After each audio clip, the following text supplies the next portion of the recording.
VGMP. Hello everybody and welcome to a brand new special edition of VGMP. This is VGMP DLC edition.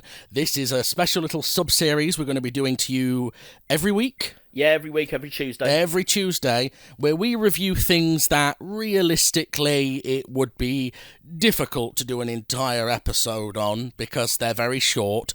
I'm sure we could do it. We'd go off topic a lot. We've tried it with the Run the Gauntlets. Oh, we tried combining them into the Run the Gauntlets, and they didn't really catch on. No. So we've decided to break them up into little mini individual episodes of varying lengths, depending on how long the short is that we're reviewing.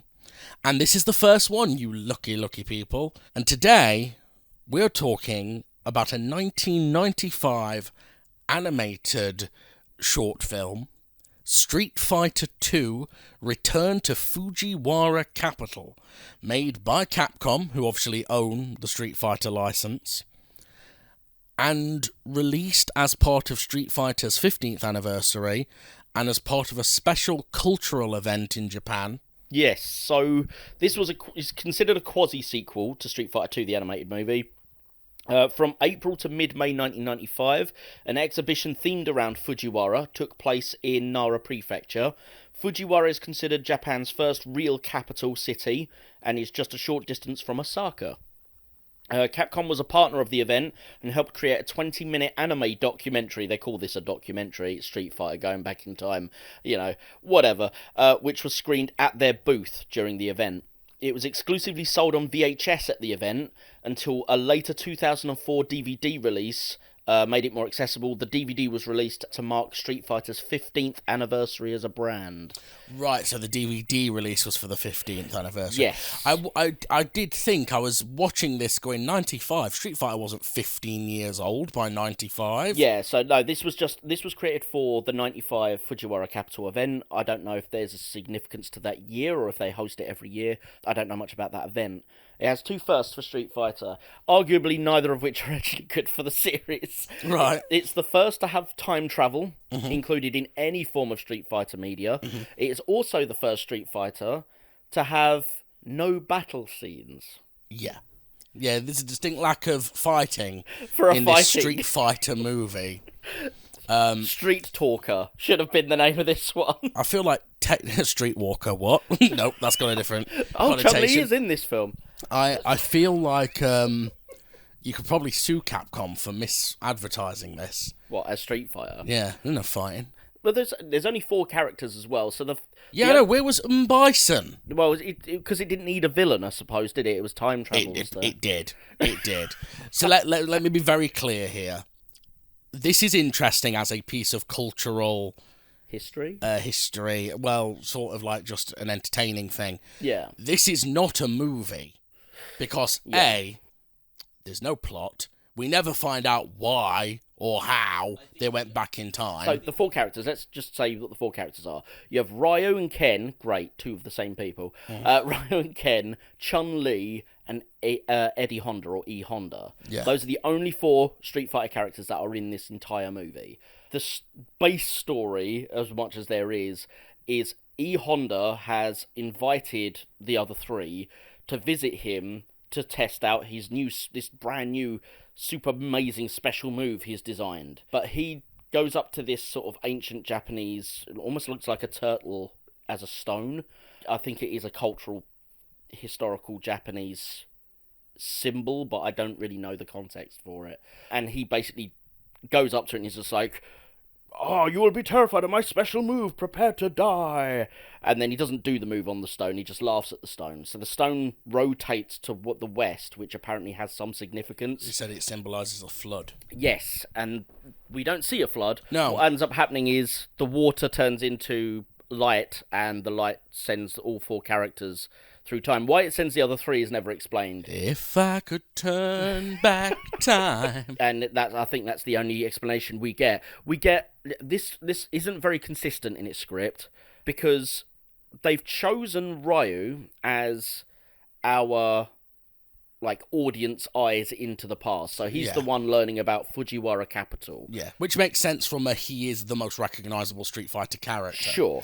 But it doesn't make sense in terms of he is Japanese, canonically, and yet is the character in the film who knows the least about Japan. Yeah, and now what's weird is the only other Japanese character in there is E. Honda, who it later on turns out he's been there 16 years in the past, whereas Ryu has just arrived. They've all arrived at different time frames. Yeah. I can't remember how long Chun-Li had been there. She said 1 year before Ken, so she's been there 4 years. 4 years, and Ken had been there 3. Yeah. So they'd all been there from different time frames, but E. Honda had been there 16 years, but he doesn't turn up until the very end. So the person actually explaining to Ryo what Japan's history is about is an American man, Ken. He's just, but the thing is it's not consistent either, because he'll be sitting there going, well, this is how I think the time vortex worked, and this is what's happened. And he goes, but I don't know anything about time travel. Congratulations, Capcom, you played yourselves. You whitewashed your own film. Yes. And then obviously he does the same with Japan. You know, he's sitting there going, well, this is what this means in Japan. Yes. Ryu, the Japanese man. An American explaining your own culture to you. And then there's a few points where it's not Ken explaining it. It's Chun-Li instead, who is Chinese. And you're like, and they're not bits where it would make sense if she was explaining any sort of, if there were any interconnected Chinese to Japanese trade or something like that. Perhaps that would have worked okay. Certainly America is off the chart, because America didn't exist. It was stated at the end that Fujiwara capital, as amazing an accomplishment as it was for the country, only lasted 16 years. Yeah. And I think it started at 694 AD. Yeah. So America was nowhere near the cultural map at this point. Like, there was no hope in hell. It was still Native Americans. Yeah. The white man hadn't turned up and fucked everything up yet. I wonder why they chose to do it with the American explaining everything. See, it would make... I don't know, maybe because they're the most recognisable characters outside of Chun-Li, but it would have made more sense if you're going to use Ryo as your cultural, as your audience eyes, fine. E. Honda has to be the one explaining it.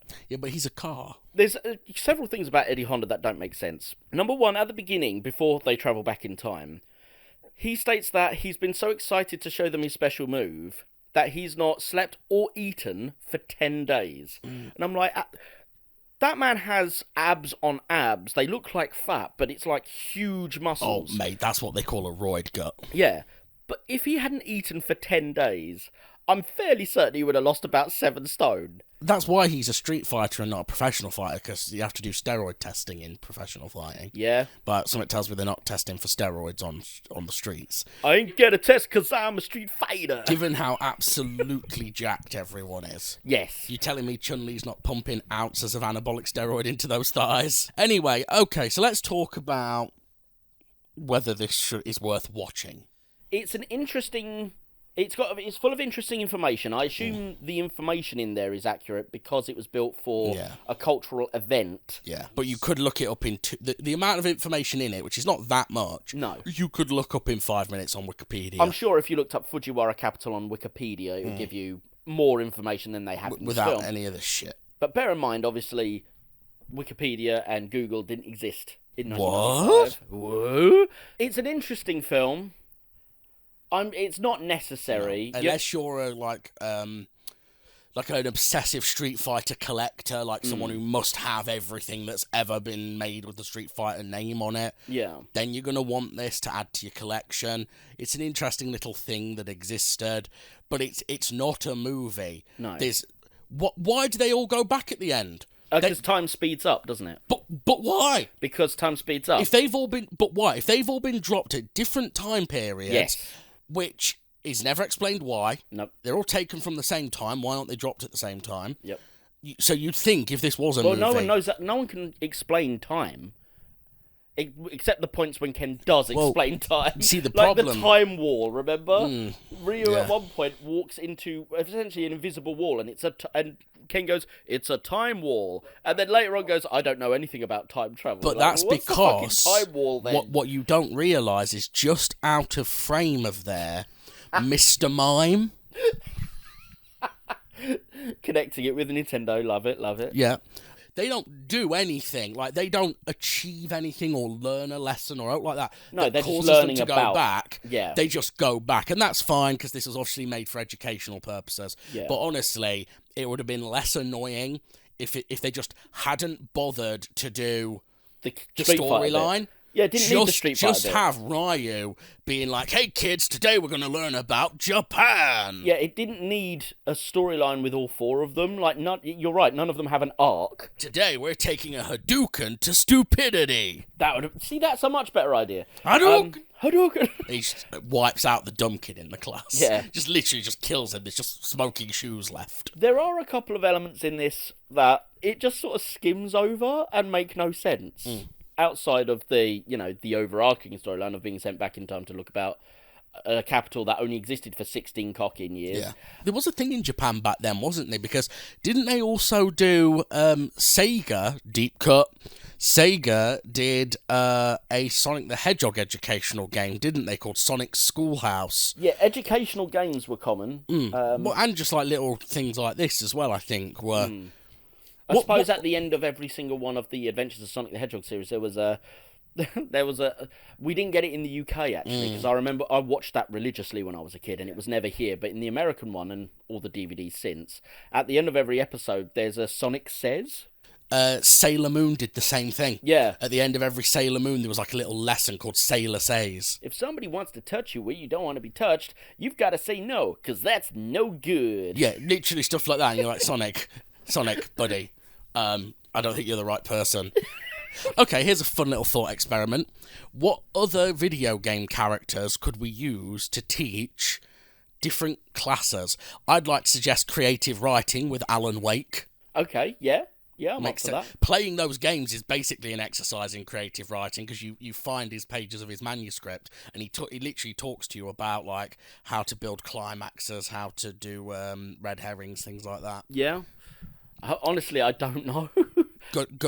I think we could have Chris Redfield doing a workout regimen. Or gun control. I think workout regimen. Yeah. Ethan Winters, how to mold-proof your house. Yes, that one would definitely work. Yes, I like that one. Move it into construction. How to be dominated by a tall vampire lady. How to rock your body confidence with Lady Dimitrescu. Albert Wesker, how to dress stylishly. Albert Wesker, how to achieve complete global saturation. I feel like Mario could teach plumbing. Yes. Or how to grow magic mushrooms. Luigi could do the mushrooms, and Mario can do the plumbing. And then you could upset Yoshi by showing the audience how to fry an egg. Yeah. So that's actually Yoshi's baby. And mushrooms. I like mushrooms with my eggs. Yes. Upset Toad. Why are you killing my friend? Just slice a bit off of Toad. There's two bits in there that are very strange. There's the choice at the beginning when Ryu first arrives.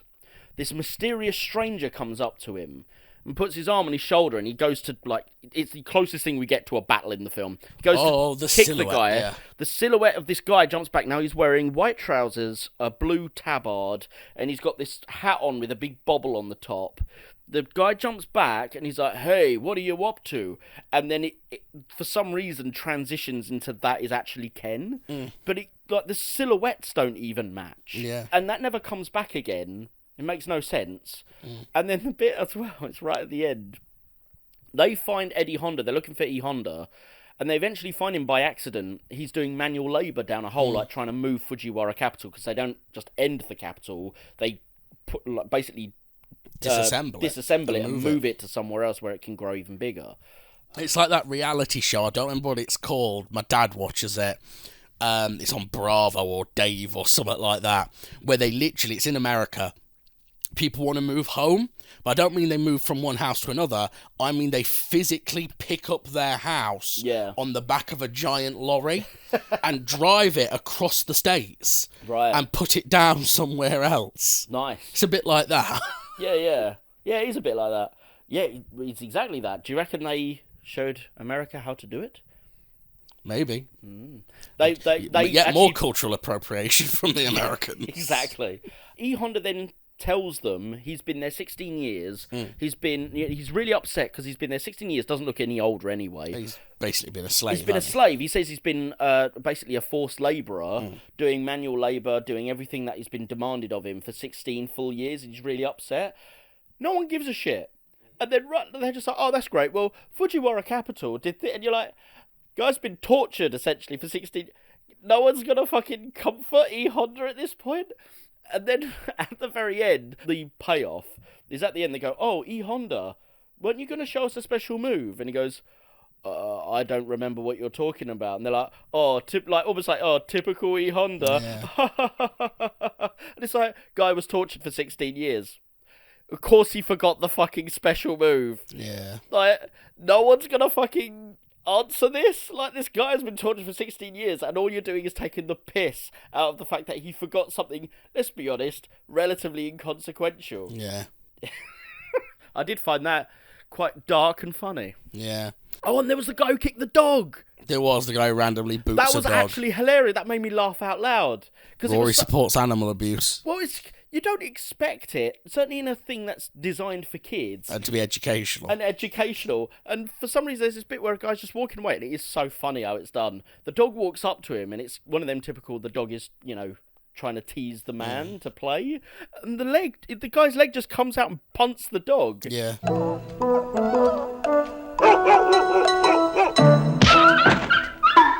That is actually the best battle sequence in the film. Man v Dog. Man v Dog. Fatality. Wrong franchise. Yeah. The dog doesn't get back up, though, you know. Let them fight. Let them fight. Okay. Well, we like to wrap up these little DLC episodes with a piece of fan mail asking us a question. So today's question comes from user Misty Starmy. Remember that? Remember Starmy? Starmy, yes. Star you? They want to know which other fighting game, video game, would we like to see an animated movie of in the vein of the Street Fighter 2 animated movie? What, the original or this shit? The original. What other fighting game? Well, Tekken technically already tried it, but we haven't watched that yet. Fatal Fury we're doing later as well, which is... Is that animated? Yeah. There's 3 of them, actually. Oh, dear lord. Actually, a lot of them, even Battle Arena Toshinden, which no one even fucking remembers, has an OVA. So I'm trying to think of one that hasn't been done. Essentially, the only one that hasn't had an anime adaptation, because it's all Japanese, is Mortal Kombat. Or Smash Bros. Well, there's animated... There's animated, but not anime. Oh, so it's right. like, okay, so if we're talking about animated, yeah, there has been animated Mortal Smash Kombat. Bros? Smash Bros. I don't know what story you could do. I mean, I'm just going to... Because I'm not a fan of fighting games, as you know, and I'm not really a fan of animated movies. Soul Calibur! I'm just going to... Soul Calibur would make a really... Because it's historical. Is it? I don't know anything about Soul Calibur. Oh, Soul Calibur's great. Darth Vader was in one of them. Yeah, that's when it got stupid. The first one's the best one. Right. On the Dreamcast as well, because it was the one time that the console was better than the arcade. Graphically better, and it had a mode which... So I've got it on the Xbox 360, they re-released it. I think it's now been delisted annoyingly, but I can still play it. They put the arcade mode over, but on the Dreamcast they had the arcade mode, and they had a mission mode. Okay. Which they've then never done again, and I think they neutered out of the Xbox 360 one, because they didn't want people to go, well, how comes your older game had more content than your newer games? So they nerfed it. Yeah. But actually, the Dreamcast version's still the best version. I'd either say give Power Stone another crack, maybe, but do it better this time. Or I'm just going to embrace my inner perv and say, let's get a Dead or Alive animated movie. Because let's be honest, Dead or Alive the only realistic way to capture those jiggle physics is in animated form. Yeah, so or porn parody form. Dead or Alive would be good, but let's be honest, it would be whacking material. That's what it's for. That's what I'm after. Yeah, but basically pseudo hentai whacking material. Yes. Or if you wanted one that wasn't for that, Soul Calibur, because you've got again the character. Isn't Soul Calibur the one with Ivy though? Yeah. With the giant Yeah. But she's Sophia's also hot. But the character designs are very different. Right. So because they're all from different eras, you've got like Nightmare, who's like an old school medieval Germanic knight.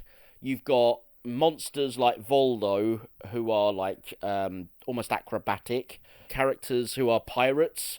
You've got characters who are from like the Renaissance period. Right. You have characters you've got one who looks a bit like Elvis but with nunchucks.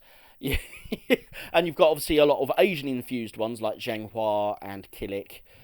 So you could have a real big diversity of characters, and because they're all after, the actual storyline lends itself well to an anime as well, because the whole point of Soul Calibur is they're all after the Soul Blade, which is a sword with unlimited power. But when you use it, it corrupts you. Right. So some people are trying to destroy the Soul Blade to save the world, and others are trying to use it to bend the world to their own will. So that would work really cool. I think that'd be really cool in animation. Okay, yeah, fine. So, do you recommend this, No. Jamie? No, only to hardcore Street Fighter collectors, but You that's know, it. I'm going to half recommend it. Right. I'll tell you why. It's not boring. Man kicks dog, so good. And but the other reason is because I genuinely like watching things where I can learn about other cultures. And I know a little bit about Japan because I've always had a fascination with it. But it's more historical stuff, like Fujiwara Capital, didn't really know anything about, which is essentially the start of it having a unified government, a unified capital system, currencies, etc. And also there was a certain level of it about design with how it they used water to tell time, which was really interesting. I'd love to learn more about that. I probably will go online and learn more. It was interesting to show that humanity really has not changed in 2,000 years. No. Because during this film we see the introduction of coin to Japan for the first time, and a lot of shop vendors are refusing to take it even though the government have declared it legal tender. And people just don't want to change. And we're seeing the same thing now where most places are turning into card only. Cashless stuff. But a lot of people are refusing to turn cashless. In fact, I actually got in a taxi the other day, and I was really annoyed because I'm going to have a little rant. I'd rung the taxi company and asked them to specifically send a taxi that would take card. Because I had card, I didn't have cash on me. I don't carry cash because it's 2024, you know what I mean? They sent a guy, and he was a fairly young guy as well, he weren't an old guy. And he was like, I've got a card reader, but is there any chance you can pay cash? I was like, well, no. I asked for a card because I don't have cash on me. And he spent the whole drive lecturing me on how we're ruining society by not using cash. He kept going, cash is king, my friend, cash is king, my friend. And I was like, yeah, because you want to fudge your taxes. That's why. Let's be honest. I don't think there was any worse lines that we could put in because it was all subtitled. There is no English dub of this. Okay, thank you so much for tuning in to our first ever DLC edition of VGMP. And we're going to leave you with a sneak preview of this Saturday's upcoming full VGMP episode. Enjoy. Today, we're talking about a little movie known as El Campeón del Videojuego. Or better known as The Wizard. California. The mother and Bateman have hired a guy called Mr. Putnam. This dude has the sweetest hairline since Nick Cage. Oh, absolutely. And a bolo. And a bolo tie, with no cowboy hat, which feels like a waste. He touched my breast! Now, Putnam's defence for this, which I'm pretty sure wouldn't hold up in a court of law, is, how could I touch her breast? She has no breasts. Not the strongest legal defence I could think of. No.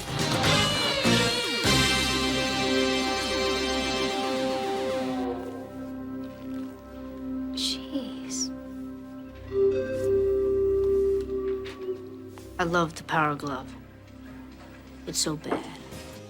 The idea for anyone who doesn't remember the late 80s is that bad was being used as a positive. A bit like Michael Jackson's Bad. It's so bad was meant to say it's so good, the irony being that the quote is actually more accurate without the slang. It's just bad. It's just bad. Game over, yeah!